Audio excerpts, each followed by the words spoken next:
どうも、単独歩行者です。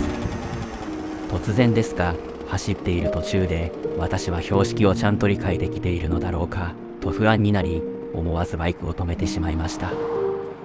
私は普段パニガーレに乗っているので、よほどのことがない限り通れない道に出会うことはなく、この標識もあまり気にしたことがありませんでした。ですが、皆さんはこの標識を見たことはありませんか？二輪通行禁止の標識の下に、原付と書かれた補助標識があります。私はこれまで、原付と呼ばれるものは全て通行禁止なのだと思っていました。私の NSR50 はボアアップして黄色ナンバーになっているので、区分としては原付2種です。ただ、原付と一括りに書かれているので、原付2種も通行禁止なのだと思っていました。ですが、結論から言うと、この補助標識が規制しているのは原付1種だけで、原付2種は通行できます。とはいえ、本当に合っているのか不安になってしまい、思わずここで止まって確認してしまいました。というわけで、問題なく通れることが分かったので走っています。ですが、NSR50 はパニガールと比べるとかなり小さくて軽いので、こういう場所を走っていると間違い感がすごいですね。正直、結構怖いです。少し前に16歳以上の自転車利用者にも青切符、交通反則通告制度が導入されました。しかし、車やバイクに乗っている私たちですが、このように標識の意味を勘違いしてしまうことがあります。それなのに、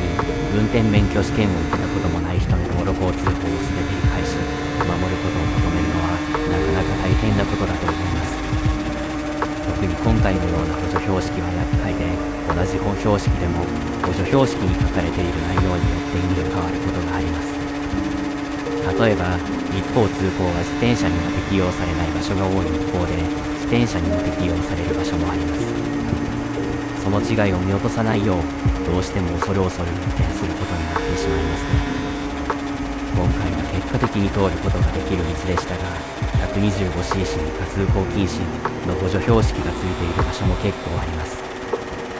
なので、これからも標識には気をつけて走りたいと思っています。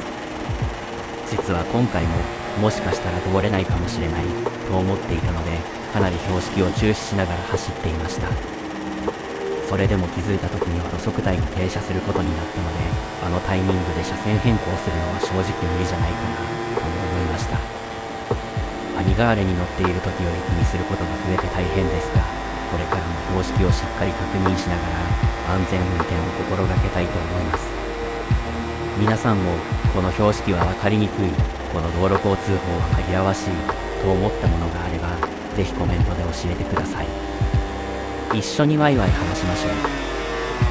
本日はこんな感じで二輪通行禁止標識についての雑談でした。そうだったんだと思った人はぜひいいねを押してください。